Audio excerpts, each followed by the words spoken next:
recording this. Yes. Good evening, everyone. Much love, much respect for all the people who joined this today. This is, okay, I'm letting Marat in. Yes. It's our great project, which was supported by FLEX Alumni Support Program.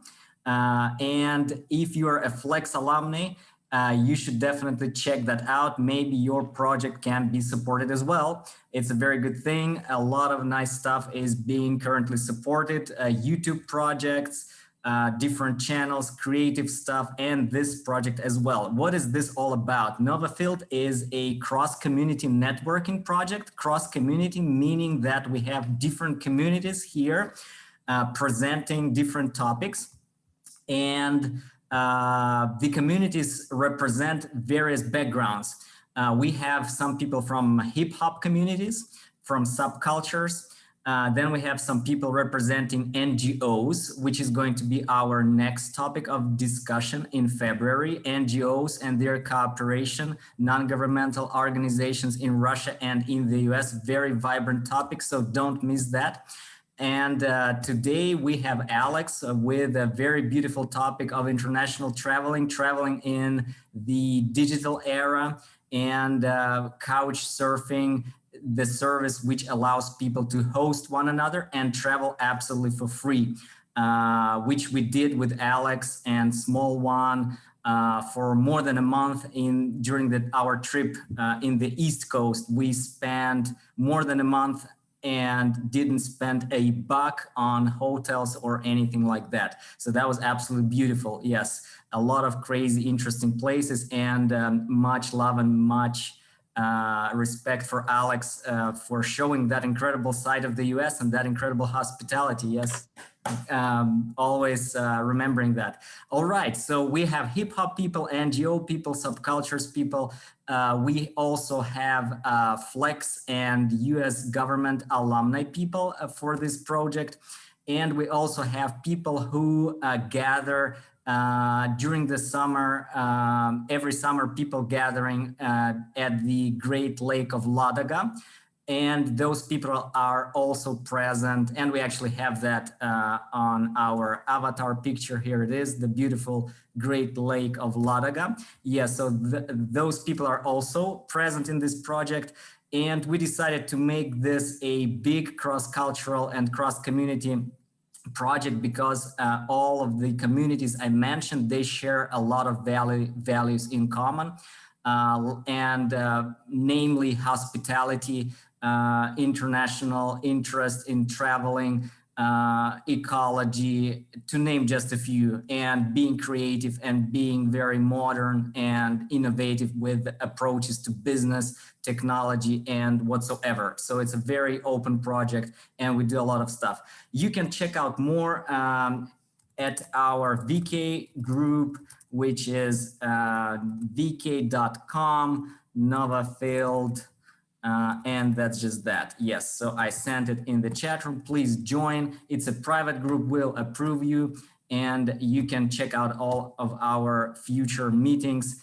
As I said before, the next one is going to be on US, American, and Russian NGOs collaboration and the many projects that our countries do together. Okay, without further ado, let me introduce Alex Binham from North Carolina. Speaking live to you right now, and he'll talk about couch surfing, international hospitality, how to host people, and how to get the most out of being hosted as well. Yes, and besides just traveling, Alex is also a vibrant member of that community. He hosts events of couch surfers himself, and he wishes all the best for that community to prosper. That's why he's an incredible speaker to let us know about that topic. Okay, let's welcome Alex. All right, guys. So, well, thanks for showing up. Thanks to Bobish and everything for Novafield setting all this up. Thanks to the U.S. Department of State for sponsoring this, if you will. So yeah, name's Alex Fine. I'm from North Carolina. Like you said, been a couch surfer for about almost 10 years now. Used the site a lot, so it's what I'm here to talk to you guys about today. I actually met Babish when I was in Russia, so I was in Russia twice. But so couchsurfing at its core is a hospitality exchange.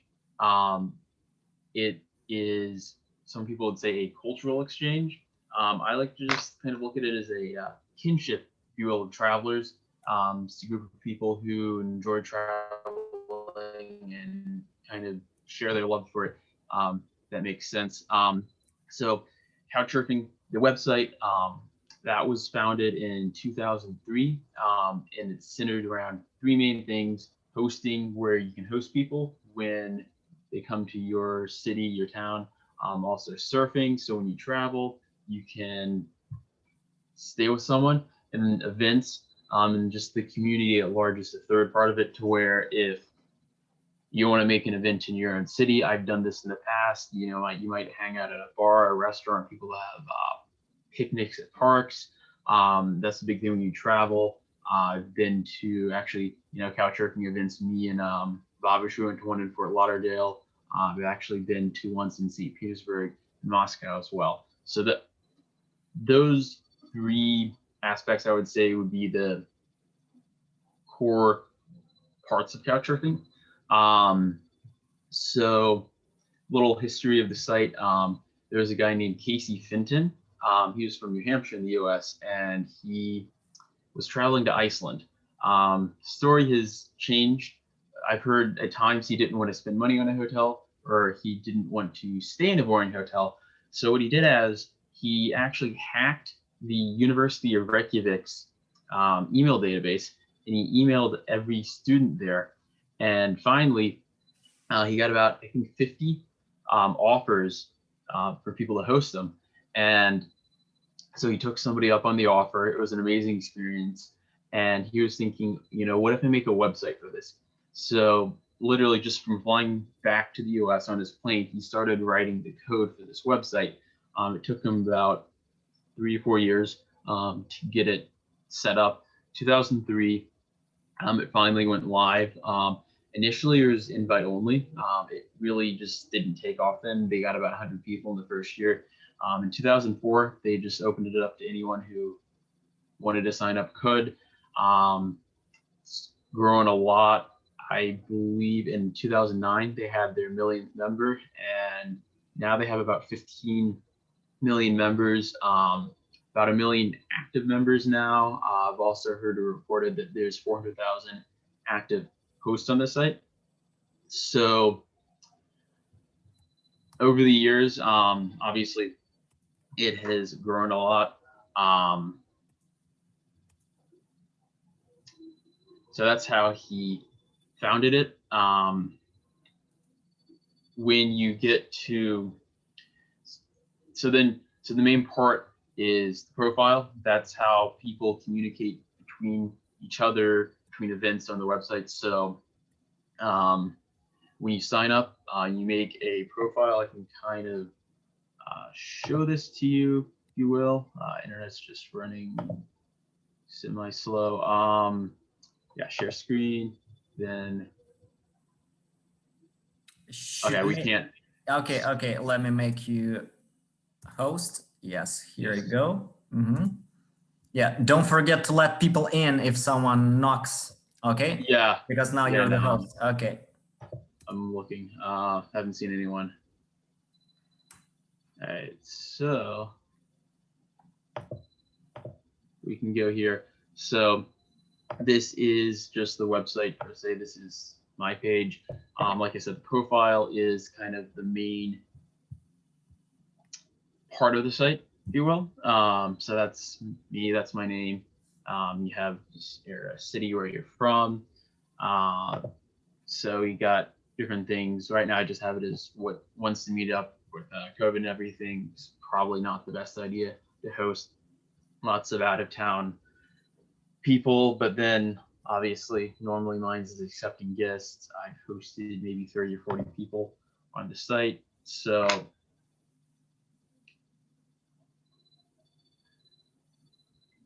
it's nice and slow, but we can get this to load. So yep, here's my page. So like I said, I've been a member since 2011. If you're communicating with people on the site, the big thing is you want to have your profile, so people can kind of get an idea for who you are. So you've got, you know, an about me section, why you're on couch surfing. You got interests. One amazing thing I've seen her done, just the whole idea of these sections is to try to get an idea of who you are, so people can get, you know, an idea whether or not they want to host you, be hosted, etc. You know, that's one thing. Obviously, you know, it's free, if you will, but it is a community. It's not like you want to just go to somebody's place and then just sit on your phone all the time. So it's really, the profile is important. To kind of have people get an idea of who you are, so they can get to know you better, just so that's more of a community. And then you can also, you have groups, and then you can show where you've been. One of the key things I think is the references. So when I first started about couchsurfing, I thought it was really cool, but I wasn't so sure about, you know, staying on, you know, random people's couches or whatever. So I was like, is this really safe? It's like all stranger danger. So we got references. So when you surf with somebody or when you host with somebody, you leave them a reference, and you can leave a good or a bad reference. The vast majority of references are positive. And with the references, you get a good idea of how people are. They are who they say they are. They're not out to cause trouble, etc. And you can look at their profile. You can see, hey, they've got references from other people. You know, they have pictures. They have friends. You can also see that. So it gives a very good sense of how people are. It's a lot more than just like this name and this person. It's not sketchy at all. So you look at this. This is mine. I've got 20 surfing references, 18 hosts, and then also personal references. Sometimes you just meet people, especially at meetups. That's the thing, you get references there. And then obviously, if you want to actually use couch surfing, I think it is kind of an art. It's like you can't just show up and expect to get a host. So one of the things is couch surfing has really changed a lot through the years. At first, it was very underground, where everyone kind of was very in it for the community, but it has changed throughout the years to where it's gotten more popular and more people have known. A lot of times you get freeloaders who just kind of want a free place to stay. So you actually want to use the site, you need to put an effort in to have a good profile, to, like I said, fill out your profile. And the references are a good way to do that.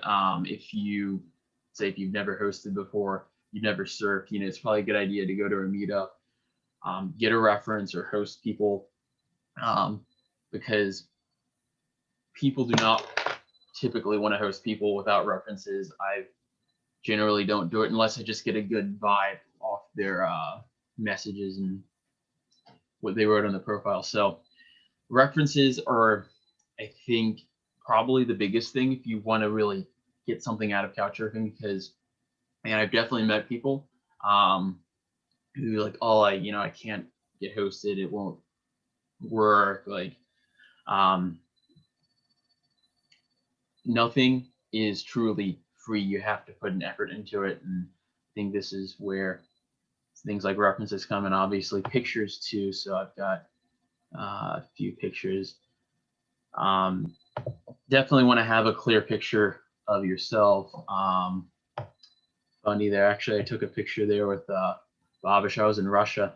We were ice swimming there. And then another thing I have, got pictures of my home, just where you'd be sleeping.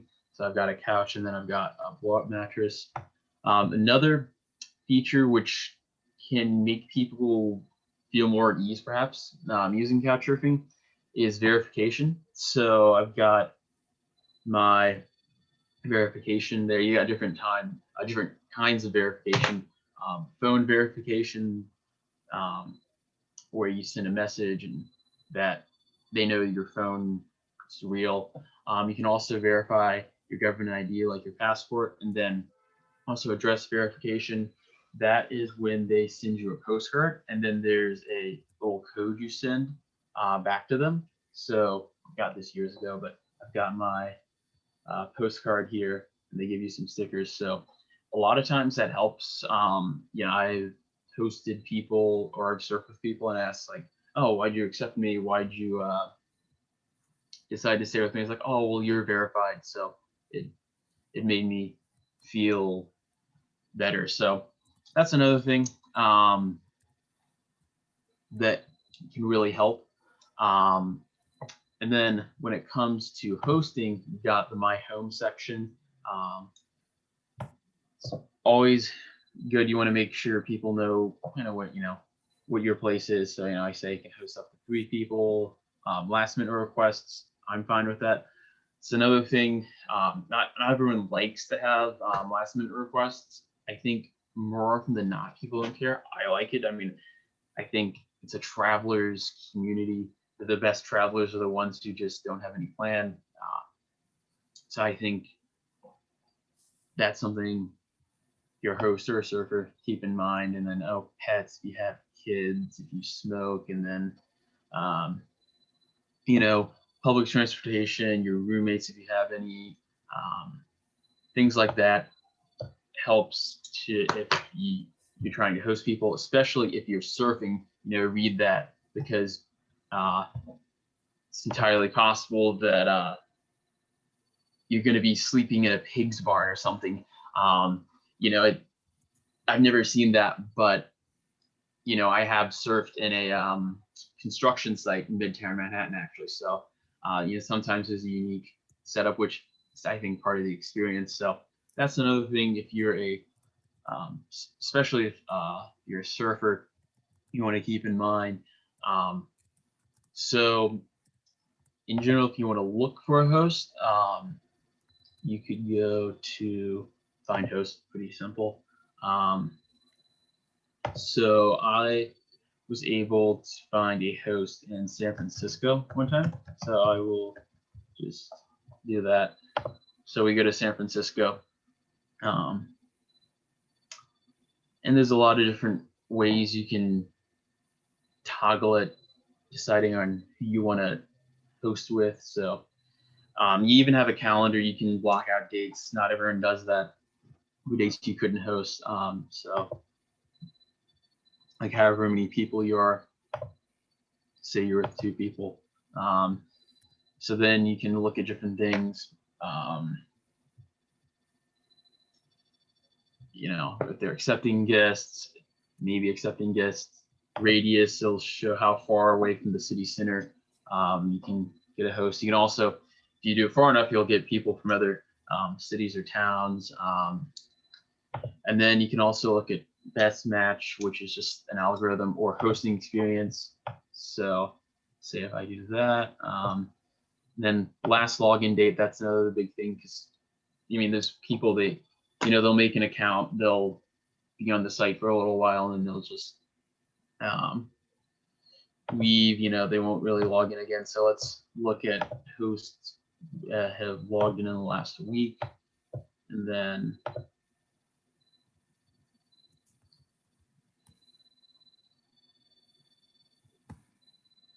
so we have 102 hosts that have logged in past week in San Francisco. So you can see how many references they have. Gives you an idea of, that they're most likely a vouched member in the community. They have a reputation in the community. Other people, you probably had a good experience with them. So just pick someone. So Jeff Compton, I don't know this guy, but you can get an idea of their profile. And then, look at the My Home. I already talked about that. Just send them a request. So one thing with requests, people like personalized requests generally. I've gotten tons of requests over the years. Crazy request I got one time was the guy literally just said great reviews. That's all he said. I'm probably not, I didn't host that person. But you do get the people that are just like, hey, coming to your city looking to crash. I don't want to pay for a hotel. That's not the idea of couch surfing. It's a community. To really get hosted, you need to have a request where it's a little personalized. I wouldn't do like way too personalized, because I get sometimes requests. It's just like, I'm not even going to read it all. And it can almost come off as a little weird, even if they're just like, well, I like that and I like that, but I think we could like really bond on that and this and the other. So I think a short blurb about your trip, why are you going, how are you getting there, car, train, how many days are you staying, how many people are you, and then just like a bullet point or two, like you read their profile and you like something. So I think one time I sent a request actually to Steve, who I know Bobish knows. We stayed with him in Fort Lauderdale. He had gone to northern Japan in the winter. He went snowboarding there, and I haven't done that. But that's how I met Bobish. I went to Russia in the winter. It's like, well, I haven't gone to snowboarding in Japan in the winter. I have been to Russia in the winter, and it showed that I read his profile and that we had something to kind of bond over. Hey, that's something we have in common. It's short, it's to the point. People probably have 55 notifications on their phone now, and not everyone has the time or wants to read everything. So that's an important thing when it comes to sending requests. When you are a guest, I think that there's a lot of etiquette to it. You gotta the big thing is, don't treat it as a hotel. And a lot of people don't really, newcomers, they don't get that. They might be like, oh, where's my like big bed and my my 3 meals. Like, never expect necessarily that you're gonna get a meal. It's just you're staying in someone's house, and I think that's something people want to remember. Clean up after yourself. Maybe you offer to host or cook them a meal. That's another thing people really like. Sometimes people give gifts. It's another thing. I've gotten gifts like candy before, or just little souvenirs from where they're from. That always goes a long way. I think the worst thing you can do, and people have said this in their profiles, like, don't come here and just awkwardly sit on the Wi-Fi and text on your phone. And definitely hang out with your host if they get the opportunity. Some people, they're in total like vacation mode. They think, I've heard that they're like, oh, my host will do everything. And a lot of times the hosts, they have to work, they're not on a trip or vacation. But at the same time, if you guys have the time, you guys should hang out with each other. It's a good thing to do. It's the community of couch surfing. And after you host, or after you surf, like I said, you guys get references. They are double blind now. So what that means is the other person cannot see your reference until the other person writes the reference, or until after 2 weeks. So this makes it to where people, if they do want to leave a reference, it's a lot less likely that they're going to get a bad reference if they decide to leave a bad reference. Bad references are rare though, but it is good in that regard. So you don't have to worry too much about getting a bad reference if you leave someone a bad reference. And then once your references are exchanged, then it'll show up on your profile. I showed earlier, I got like 20 hosting references, and then a bunch more for surfing and on personal. So that's kind of the evidence of your hosting or your surfing, however you want to call it. So that's that's a synopsis of the hosting and surfing. Personally, I have surfed all over the United States and several places in Europe.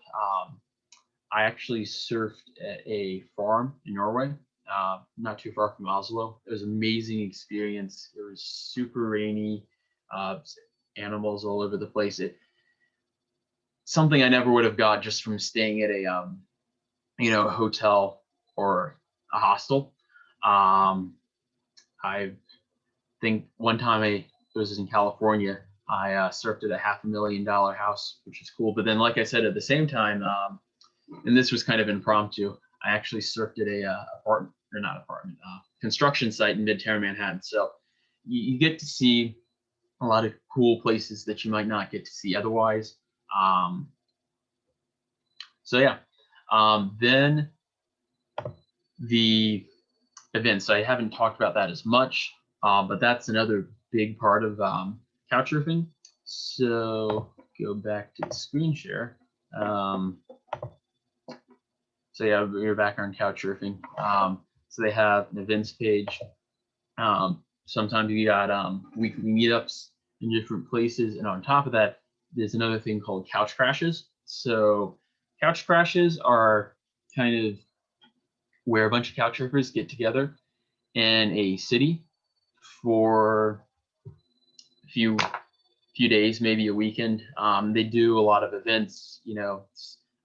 Typically speaking, there seems to be a house party. You got a bar crawl. Seems like you'll have a picnic or two. You'll maybe do something cool and touristy, like if you're in Washington, D.C., which I've been there, we'll walk across the mall. We'll see some of the monuments, the U.S. Capitol. Or I was at one in Minnesota, and we went to a festival on a frozen lake. So in general, it's kind of, you see the city and you make some friends. If you go to a lot of them, you're already friends with some of them. It's a fun time. So go to my past events, see what I can find. So yeah, obviously, and that's another thing right now with COVID and everything. So there are a lot of virtual events. So this is just a couch surfing meetup that was recent. I went to last week. It's a trivia event. You can tell everyone's on Zoom just like this. And we play trivia on this one, and then we just kind of talk afterwards. And then in the beginning, we introduce ourselves. Half the people I know anyway. So it's what's interesting.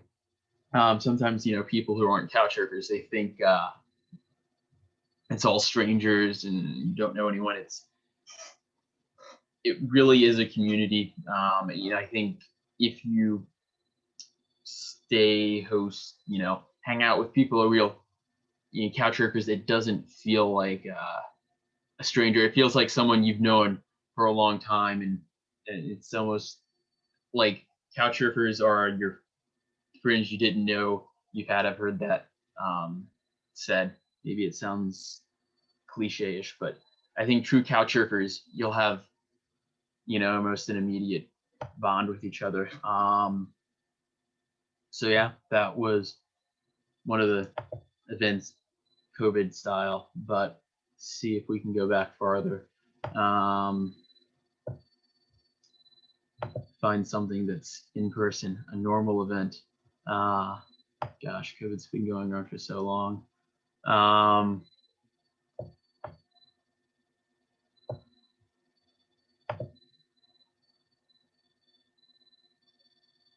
Yes, so this was some things that were before, actually. So this was right around when COVID started, right when the first case was confirmed in the U.S.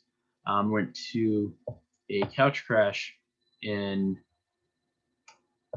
Minneapolis, St. Paul, and Minnesota. So this was one of the events. I don't know why the page isn't working, but we'll figure that out. Boom. All right. So yeah, one of the events. This was just broom ball. It's kind of like hockey, but with brooms. So that was one of the events. We had a bar crawl. There was a house party where we all kind of drank hot cocoa. We had this like sledding, snowboarding thing event. This was in the middle of winter, and we made an express point of what the organizers did, and winter. So I thought this one was really cool. So I went there. There's another one that's pretty well known. The beach crash, which I've been to the past like 3 years. People hang out on the beach for a day. And then there's like a bar crawl. We go to a restaurant after. And then the second day, sometimes people go to the beach, but then they're just tired. And we have this brunch, but I don't know if I can go back to that one. But that was another one of the events. And then sometimes people post just events too, like this was back in 2018. Unfortunately, the launch got delayed, but somebody was going to a rocket launch at Cape Canaveral in Florida, and so I RSVP'd to this, but it got canceled. The launch got canceled, but this is another thing people kind of do. There's a concert that I went to in New York City, which there was an event for too. Couch surfers got together. So yeah, stuff like that. So that kind of gives you an idea of the events in terms of what they are.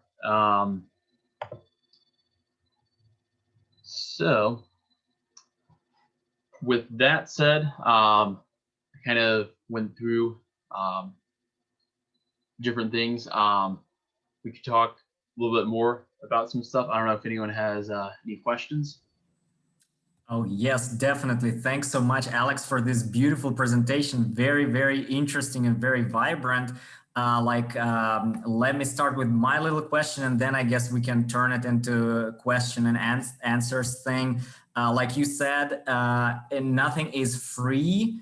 Meaning that you always have to like do something, like make some effort to make that thing work. Would that be a correct idea to propose some exchange right away? For example, say, okay, I'm from Russia, I can teach you some Russian in the evening, or like I'm into, I don't know, swimming, I can teach you some swimming styles if you have some free time, or that would be considered inappropriate? Like, what would be your take on this? No, I think that's really good, actually. Yeah, no, I could show you guys a kind of sample request. Find one that somebody's sent me, perhaps, or maybe some one that I've sent someone. So these are, go to hosting. But no, that's good. I've definitely got things like that. Gotten which tons of requests, but yeah, a lot of times people will be like, yeah, I speak Russian. I could show you how to write the alphabet, or I could try to teach you how to play this song on the guitar or whatever. No, I think that kind of having that proposition, or Emil, that's a pretty common thing. That is a great way of kind of offering an exchange or hospitality, etc. So no, definitely, we could find one.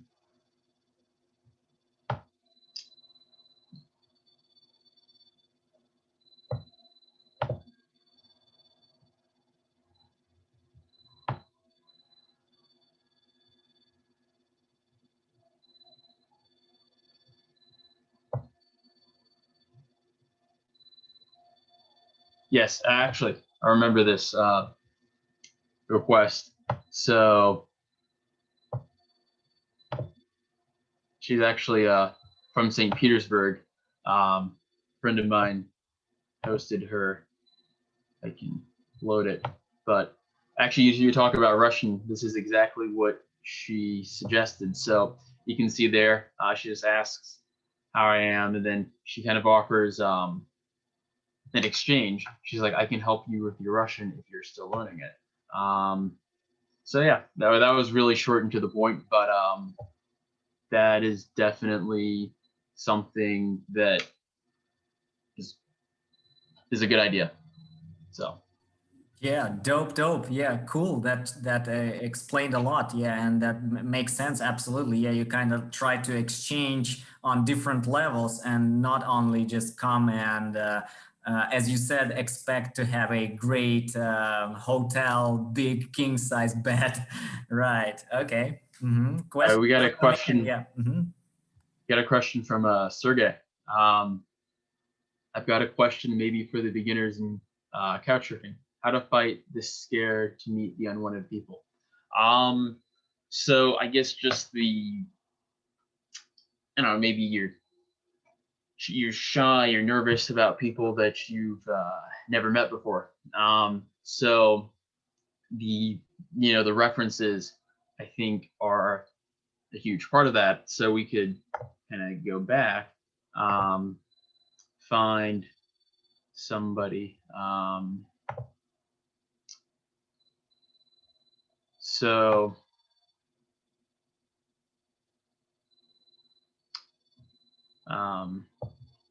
let's go. Yeah. Okay. So I surfed here. I surfed with her in Colorado, and there's kind of this. Yeah, I don't know if you're nervous or if you're. It's just stranger danger. You're worried about that. I know when she hosted me, she specifically said, "Oh, we have a lot of references." So let's take a look here. So yeah, I mean, she has 19 surfing references. You can see all these confirmed stay, would stay again. So it's really, you get a sense from people through the references and also through their pictures and all that. And also another thing, I have a few times hosted people who haven't had references, and I think with that, it's I wanted to get a sense of how they work. So I met them in person, but I just kind of looked at them as like, okay, they're good. I'll host them. But yeah, that's another thing. You could just meet in person at first if you wanted. So yeah, I think it's not that hard if you just kind of prepare. Okay, and then we got another question. Is it possible to couch surf with family and kids? Yes, it is. I think a lot of times that's not necessarily going to be as easy. So when I was with Bobish and our friend Smoles, we were 3 people, and that was okay. But I think anything more than that was kind of pushing it. You just because you're staying in somebody's house, there's only so much space and stuff, so it's possible. I think it's definitely harder to do that, but it's not impossible. I know people that have done it, and I think sometimes if you request people who are family, that'll help too. So definitely it's possible. So yeah, maybe look for other people with kids. Just in general, I think if you request people you have stuff in common with, you'll probably have an easier time finding hosts. So yeah. Yeah. Would you like to try your Russian, or should we translate for you? Да, я говорю по-русски, только я не говорю свободно по-русски. И да. Okay, then Yeah, just say it. Yeah, we can translate a little bit. Hi there.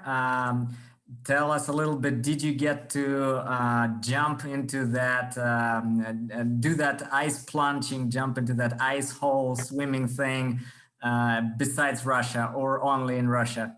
The stuff you mentioned when you introduced your couch surfing profile. Yeah, so I've done similar things outside of Russia. Not that cold because I mean,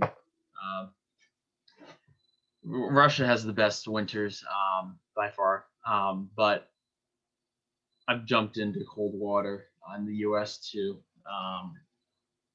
in San Francisco and Utah and stuff. But nothing to the level of Russia, for sure.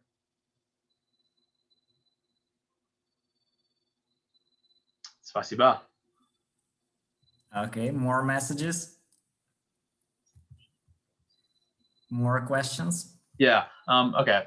So, the average time that's possible to stay, I think this really just depends. Some people are going to say, maybe 2 or 3 nights maximum. I feel like that's the most common. There's some people, they wouldn't want you to stay one night because it's not, they don't feel like you have a good opportunity to get to know one another. But then, sometimes people like just one night, I'm busy. Personally, the longest I've hosted somebody for is 4 nights. I might be open to hosting somebody even for a week or 2, maybe 3 max. It would, and that would depend on what they're doing. But in general, 2 to 3 nights. I was in Finland actually, and there was a Afrobeat musician from Senegal, and I met him at the one of the meetups in Helsinki, and he was trying to get a contract for Afrobeat music in Finland, and I saw that he was really kind of like working towards this cool project. And I think I would have been open to hosting him for a little bit longer, maybe like 2 weeks or something. But 2 to 3 is the best. But if you have some interesting situation, maybe longer. So yeah. All right, more questions. Okay, so Sergey, you're asking about the platform seems to not be working right now. So, Couchsurfing is what's known as a Hostex website, hospitality exchange. There, other sites exist. This presentation is about Couchsurfing right now. I don't know if you could explain what's going on. I mean, sometimes it's just, there's outages with sites in general, so maybe that's what's going on. But you could check back, I guess. I think, yeah, just maybe check back later. Perhaps there's an outage. Sites are kind of out from time to time. But like, are you trying to log in? Is it not working? What's going on? Sergey.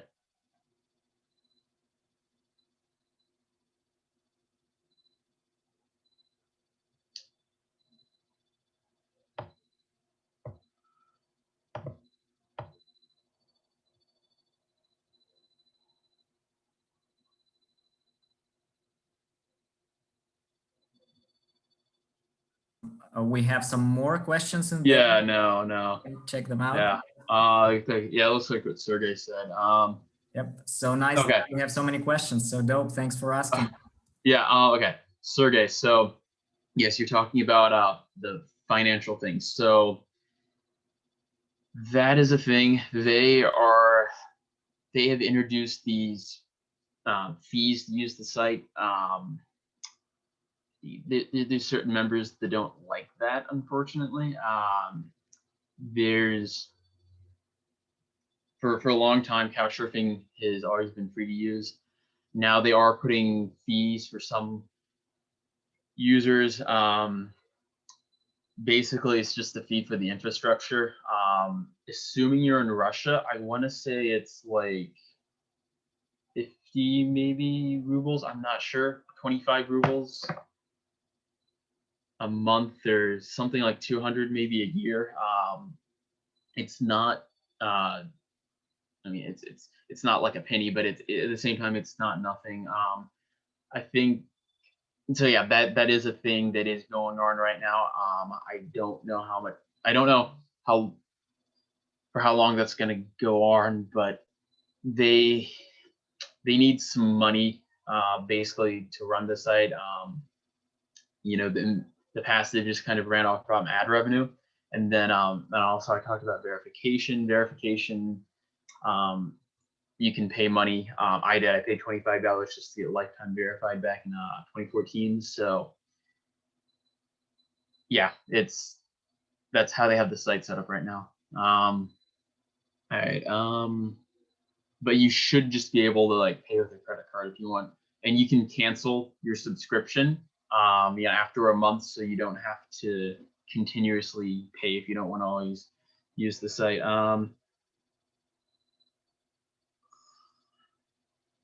Yes. All right. How much time are you expected to devote to the host, one evening or more? So it really just depends. I know if I host somebody, there's been a few times I've been busy, haven't hung out with the surfer as much, just because, I was busy, and I've had the reverse happen to where whoever's hosting me is busy, to where I think one time we just kind of talked for like 15, 20 minutes. But I say, yeah, definitely, try to hang out with them for at least, a night or a day. If you can, it's kind of open-ended. If you're busy, that's that. But a day or a night at least is, it's a good effort, a good medium. So, yeah, you want to know if somebody can recommend you to couch surfing? Yeah, I mean, I could. I know with Facebook friends, you can refer your Facebook friends to it. It's not like you have to have it's not invite only. So, anyone can just make an account. So yeah, I mean, if you want, you can just make an account. It's couch surfing. Yeah, I mean, it's couchsurfing.com. So you can just go there and you can make an account. All right, Sergey. All right, you got it. Cool. So I don't know. There any other questions? This is a little impromptu. Sorry if I sounded like I was rambling or anything, but it's all about freestyle, man. It's all about freestyling. Yeah. So I have a like language-wise question. Once you mentioned, because it sounds like there might be some particular verb to describe the action of spending some nights at somebody's place. You said once I served with her, something like that, or like what would you say when you stayed at person's place? Like what would the correct American expression be to say that you spent 3 nights at John's place in New York, whatever. yeah. So I mean, just kind of in like English, everyday language, oh, you stayed with that person. Or you could even say you stayed at the hotel. But it's definitely kind of lingo in couch surfing, to where you would say, oh, I surfed with that person. The whole idea is couch surfing. So in theory, you surf people's couches, you sleep on the couches. So definitely like I surfed with someone. So that would be how you would say it. All right, well, thank you for coming, Merritt.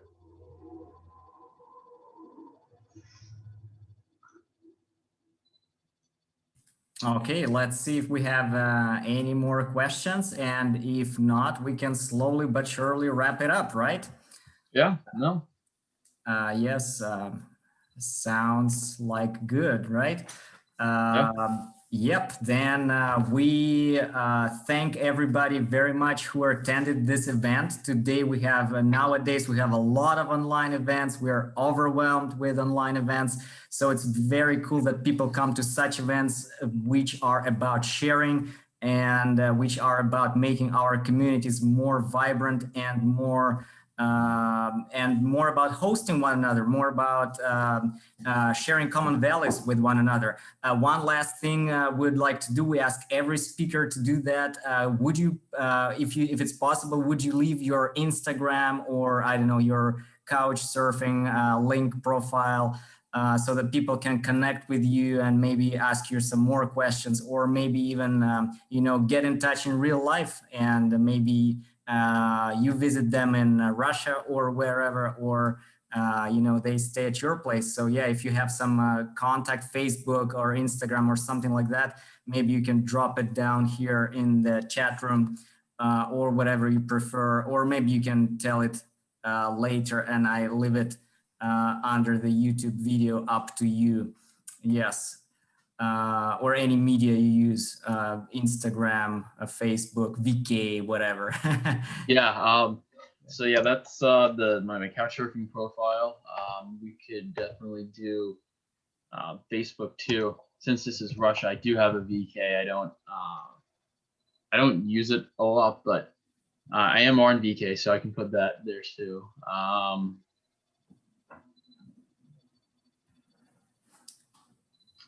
We can find that one. Then Facebook. Awesome. Yeah, awesome. I can leave it maybe in the chat when you upload it to YouTube.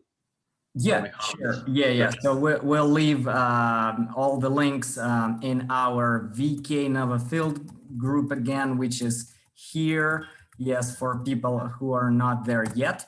And when we make the video of this on YouTube, when we post it, we'll also have some links so everyone can stay in touch and yes, continue growing together and making this life more interesting, more international, more cosmopolitan, and more beautiful. All right, Alex. Yes, much love. Was so dope to talk to you and hear all those stories. And for me personally, that means really a lot. As I told, that was one great big experience traveling with you through this thing, using couch surfing only for more than a month. And, you know, this showed a lot to me in terms of that the world is very welcoming, and the US and Americans are very welcoming as well. Every state was super welcoming. Yes, and I guess the same applies to you. You experienced the same thing in Russia. So that's super beautiful, and let's keep that going like this further, right? No, absolutely. Yeah, absolutely. High fives, much love, hugs, and see y'all at our next event, and talk to you wherever, Instagram, Facebook, VK. Bye-bye, everyone. Have a great evening. And you, Alex, have a great day. Yeah, you too. До свидания. Всего хорошего всем. Счастливо. All right, so you want to, is this it? Anything else? No, we just quit. Yes. And right. then I start rendering the video. Cool.